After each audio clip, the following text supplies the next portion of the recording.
Well, hello and welcome to Newsround, the aviation, aerospace and defence programme that brings you the news behind the news from across Africa, the Middle East and South Asia. Surely the most exciting part of the world for our industry right now. Well, the programme is brought to you thanks to the support of the World Defence Show, which will take place in Riyadh in March next year, an event that kind of reinforces the importance of this region to the global activities. But since our last programme, we've been reaching for the stars, or at least the red planet, and we've seen a burst of activity in India, both for civil and military, and we got to speak to the first female CEO of an Indian commercial airline about her plans to buy local. In Africa, we meet the Chief Operations Officer of a Nigerian airline with ambitious plans as part of his country's aviation revival. But first, we have the news headlines brought to you this week by Jill Stockbridge. Hello.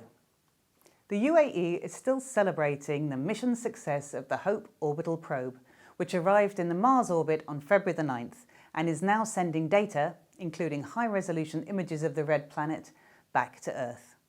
A full report from our space editor Steve Nichols is to follow. The Burundi government has completed the merger of Air Burundi and the state-owned ground handler Sobujaya, paving the way for the launch and certification of a new national carrier, Burundi Airlines. There is no news yet on when services will begin. Bahrain's new international airport terminal is now better prepared to respond to the changing demands of travel during the COVID-19 pandemic. SITA has successfully installed the Flight Info Displays system as well as Flex, the advanced cloud-based passenger processing system with smart path kiosks, enabling a low-touch, mobile and biometric-enabled check-in experience. SITA described the new facility as the most advanced boutique airport in the Gulf. Rwandair is to achieve its transatlantic ambitions following the granting of Fifth Freedom rights with Ghana. The Kigali airline plans to launch scheduled services from Kigali to New York via Accra in December, using its A330-200 aircraft. It's been a week of out with the old and in with the new for the business aviation sector. Bombardier says production of the Learjet family of jets will come to an end by the close of the year. The Canadian company will be focusing on the larger Challenger and Global jets. This ends almost 60 years production of the original jet set Pioneer. Meanwhile, competitor Textron Aviation unveiled a new light jet variant and the largest Citation in the segment. Fitted with new options and interior design, the Citation CJ4 Gen 2 even has a loo with a view, as the lavatory features a pair of skylights. Kenya's Astral Aviation and India's Spice Express have signed a pioneering cargo interline agreement connecting the networks of the two airlines, and should give a major boost to cargo traffic between the Indian subcontinent and Africa, giving the option of more affordable channels for moving shipments, including general cargo, courier and pharmaceuticals through the two airlines' networks. 75 years after its launch, Air Namibia has halted all operations as the country's government announced the national carrier's voluntary liquidation. Various campaigning groups, including pilots and other staff of the airline, are mounting social media campaigns to try and save the carrier. The winding up follows an application in the Namibian High Court concerning a legacy debt from the last millennium. The government said it was unable to bail out the airline from the negotiated $12 million debt. The revival of the Somalian Civil Aviation Authority has taken another step forward in the wake of the 2019 organisational change in the civil aviation sector, which saw the full operational handover of national airspace control from Kenya to Somalia. Reports from Mogadishu say the SCAA is now issuing its own AOCs, with Freedom Air, which previously had to be listed on the Kenya register, becoming the first in 3 decades to bear the 6 Oscar prefix. Hala Airlines will be following shortly. Abu Dhabi's National Exhibition Centre is dusting the cobwebs off as stand builders have moved in ahead of Sunday's opening of the IDEX show. Despite the pandemic affecting international travel, About 900 exhibitors from more than 50 nations are due to take part. The UAE, the US, Saudi Arabia, China and France will have the largest pavilions according to the organisers.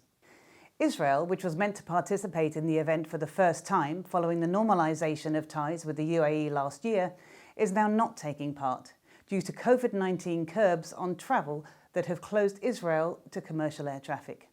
And finally, start-up Nigerian carrier Green Africa brought a bit of that old aviation pizzazz back to life this week when it lifted the veil on the look of the new airline with a runway of a different kind. The airline hosted a high-fashion show featuring its cabin and flight crews to show off the new uniforms and build excitement for the launch of the airline. This will happen later in the year when its fleet will initially feature ATR turboprops, followed by Airbus A220 regional jets. And now back to you, Alan. Thanks, Jill. And of course, it's space that we turn to first, and that triumph for the Arab world with the Hope mission to Mars from the UAE. Now, our space and technology editor, Steve Nichols, explains just why it is so important and just why everyone was so nervous in the hours leading up to that triumph. The United Arab Emirates' first mission to Mars has entered the red planet's orbit after a 7-month, 494 million kilometre journey. Hope, or Amal in Arabic, left Earth 7 months ago after being launched from Japan and had to make a final braking manoeuvre to be sure of being captured by the Martian gravity. There is relief and applause at mission control after a tense half hour as Amal, that's Arabic for Hope, carried out a 27-minute burn from its rocket boosters to slow itself from more than 121,000 km per hour to just 18,000 km per hour to enter the orbit. If the firing had failed, Hope would have continued past Mars and on into outer space, lost forever. It will now enter a final testing and validation phase before being put into its final orbit. Hope's highly elliptical orbit means that its closest approach is just 1,000 kilometres above the Martian surface, and at its furthest point is nearly 50,000 kilometres away. UAE scientists can now look forward to studying the planet's atmosphere in more detail than ever before. Hope will now spend an entire Martian year, that is 2 Earth years, monitoring the red planet's atmosphere. It will use its 3 scientific instruments, which include visible, infrared and ultraviolet spectrometers, to map and understand the lower atmosphere of Mars and the weather systems that exist. It aims to show how neutral atoms of hydrogen and oxygen, that's remnants from Mars' once abundant water, leak into space. Now, Earth and Mars are very similar, but Mars has an extremely thin atmosphere with no oxygen. It is in the outskirts of the solar system's Goldilocks zone, just close enough to receive enough heat to be qualified as potentially habitable, but its thin atmosphere means it remains too cold. And while Earth has a breathable atmosphere and a livable climate, Mars most certainly doesn't. We know that its atmosphere is now 95% carbon dioxide at minus 55 degrees Celsius on an average day. And the planet's low pressure means liquid water can't exist for more than a few minutes. Scientists think Mars did have an atmosphere at some stage, as other missions have spotted hydrogen and oxygen near Mars, which now orbits around the planet in a giant cloud. It will also provide a complete picture of the Martian atmosphere for the first time, studying daily and seasonal changes.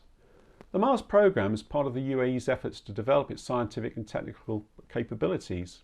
Its space agency also has plans for a Mars settlement by 2117. The announcement makes the UAE Space Agency the 5th to reach Mars. A probe launched by China last year has also arrived at Mars and will put a lander on the planet. Aerospace and defence events have been missing from our lives for the past year. But this month in Bengaluru, Aero India, in its hybrid part live, part virtual, was voted a huge success. Jay Menon reports on the highlights. Amid the COVID-19 buzz, there was something to cheer for the aerospace and defence industry in India.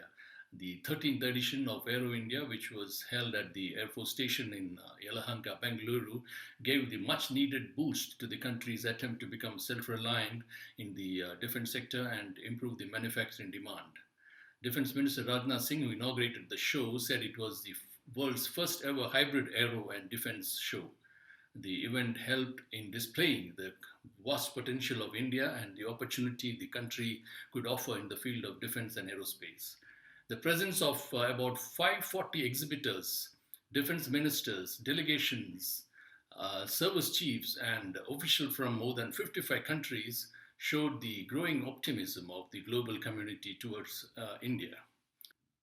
On the opening day of the show, India's Ministry of Defence officially awarded a $6.7 billion contract to the state-owned Hindustan Aeronautics Limited to supply 83 light combat aircraft Tejas Mk1 to the Indian Air Force. HAL chairman R. Madhavan said that the countries from the Middle East and Southeast Asia were now expressing keen interest in the indigenous fighter. Here, let me tell our viewers that the export version of the Tejas will have a different specification as compared to what the Indian Air Force is acquiring. HAL was certainly busy as the company received a request for proposal or an RFP from the IAF to buy 70 HTT-40 basic trainer aircraft along with options for 38 more units. It may be remembered that the first flight of the HTT-40 happened just 6 years back, and HAL is claiming that an order so early is an industry record. Following the success of light helicopters, HAL unveiled their conceptualized and benchmarked twin-engine 13-ton multi-role, multi-mission, multi-medium lift helicopter, which it calls IMRH. According to its developers, the intended roles of the IMRH will include support, air assault, air transport, VIP transport, combat logistics like troop transport, combat search and rescue, and casualty evacuation operations. The COVID restrictions failed to dampen the spirit of international participation in the show. Israel's Rafale unveiled a new variant of its Spice 250 air-to-surface munition, which is powered by a new integrated turbojet engine. And finally, Russia's Rosoboronexport displayed its radar P-18-2 Primer, which is a newly designed product of Russian defense industry. The radar, exhibited abroad for the first time ever, is capable of effectively detecting present-day and future low-signature aerial targets, including the ones produced with the use of stealth technologies. Thousands joined the show virtually due to the restrictions at the airbase and strict COVID protocols. Overall, I would say the Ministry of Defence managed to put up a decent show, clearly demonstrating the growing development of India's aerospace industry. Back to you, Alan. Thanks, Jay. Well, there was certainly plenty going on there. And for those of you interested in knowing more about the defence equipment progress in particular, then join us next week for our Defence Monthly show, which will be coming from the other big event this month, IDEX in Abu Dhabi. But we're going to focus our attention on Africa right now. And even from Jules' news headlines, you got this sense of how the African continent's aviation industry is livening up. Our air transport editor, Victoria Moores, is particularly focused on Nigeria right now, and she caught up with Obi Buanazuo, the Chief Operations Officer at Dana Air, who, having previously had experience with Virgin Nigeria and Air Nigeria, is no stranger to the challenges of the West African sleeping giant. With me today is Obi Mbenusu from Dana Airlines. Obi, you're Chief Operating Officer at the airline. I understand that actually, despite everything during COVID, that Dana has actually been doing pretty well coming out of this crisis. So I was wondering if you could tell us basically what happened for Dana and other airlines in Nigeria in the beginning and whereabouts we're at now. Yes, Victoria, just as we discussed, 2020 was, that year where things just went haywire. Just like other countries, Nigeria entered a very hard lockdown. It was a 3-month lockdown throughout April, May, and June. And there was absolutely no flying. Everyone had to sit at home. But once domestic flying reopened again in July, and the airlines showed that there was COVID protocols at the airports, social distancing, the airlines had the procedures worked out, and the information to the passengers were also very clear. People started coming back. So what we saw was flying. We started in July, but from September, I think we started keeping up with the original plans, pre-COVID plans for the year. September was really good, and December was the best December this airline had had for a long time. We're very optimistic about how things are going domestically. International passenger market still has a ways to go because of a lot of the intra-country protocols, the isolation periods people have to undergo when they arrive in their own country or when they fly somewhere else. So there's that to go. But basically, Dana has been seeing very good traffic, barring any unforeseen news about the virus or we're already seeing 2021 passenger figures outlook is going to be just beat 2019. So I suspect by the end of 2021, we'll be back to 2020 levels. 2019 levels, and hopefully from there we'll keep going. Okay, and just one final thing, and that's that I gather you're also looking at adding aircraft to the fleet at the moment. So you're currently operating MD-80s, MD-83s, and 737 classics. What are your evaluations looking at? What are you looking to bring in? We have started looking again looking at very good deals, being that internationally a lot of markets are still not fully open airline-wise, and there's deals out there to be had if we can get the right one. So looking at seeing if we can get something in towards the end of this year, bring in some aircraft. As I mentioned, we added some classics towards the end of last year, 2020. So maybe if we can add some more classics, or to try and get us a bit of flexibility with capacity, maybe we'll look at some E1s, Embraer E1s, and that's what we're looking at right now. Okay, and I understand that it could be, say, 2 and 2 of each variant, depending on what happens, depending on what opportunities there are. Correct. And when would you have to make the decision on those aircraft?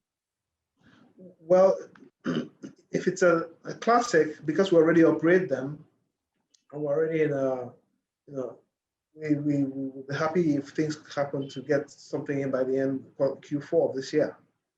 The Embraers, because they will be completely new for us, that might take a bit longer. So I think we're looking more at the classics for if we get something at the right price this year, we're looking more at the classics. Thanks, Victoria. Well, another market that's looking more likely than before to achieve the promise that it's shown for the past decade is India. And one of those driving change is Harpreet De Singh, who became the first woman CEO of a commercial Indian carrier when she took the reins of Alliance Air, the regional arm of Aero India. Well, she was making headlines this month when the airline became the first to revive the Dornier 228 as a passenger aircraft, as it's now manufactured in India by Tata. Our correspondent, Neelam Mathews, spoke to the Alliance CEO and asked her about that choice. And what echoed in me was this theme of Atmanirbhar India, which means self-reliant India, where I realized that there was no civilian airline that had ever placed an order for an aircraft which is manufactured in India. And I took this as a challenge, along with the government of India's requirements. We had a lot of meetings, and there's certain states in the Northeast, specifically in Arunachal Pradesh, where there was a need to deploy aircraft of a smaller capacity, where Dornier met the specific requirements.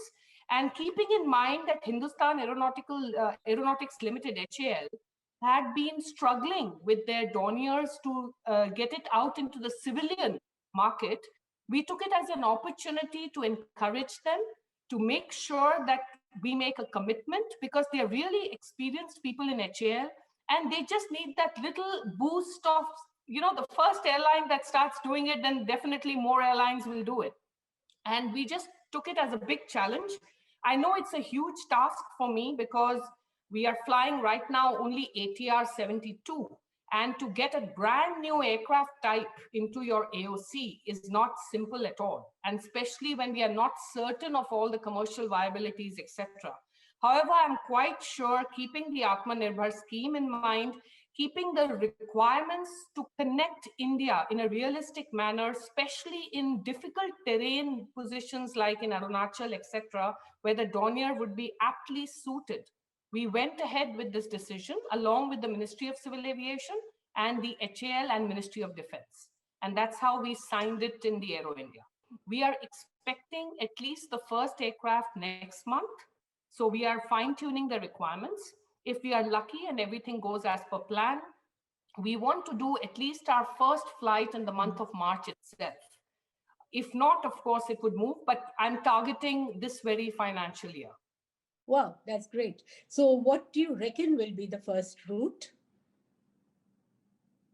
Okay, so we have some priorities that have been given to us. We are planning to operate to about 7 cities, but we will not be able to do all of them together. Firstly, there are some terrain and mapping and safety requirements which we have to adhere to. So we will take it easy and first operate from Dibrugarh to Pasighat most likely. And we have the next option of Teju and Zero. But Zero Airport, it still needs some safety risk assessments which are underway.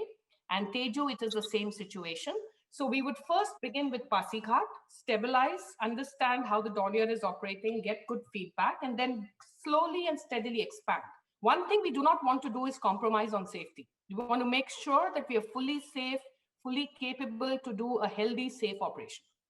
Yeah, thanks. You were the safety head in Air India before this glamorous Yes. assignment. And so you were talking about the Northeast, primarily the destinations in Northeast. For our international viewers, Northeast is a very mountainous, tough, remote terrain, and it'll be great for them to see some aircraft flying around. What about your plans for Jaffna in North Sri Lanka, and any other regional international destinations you plan to fly?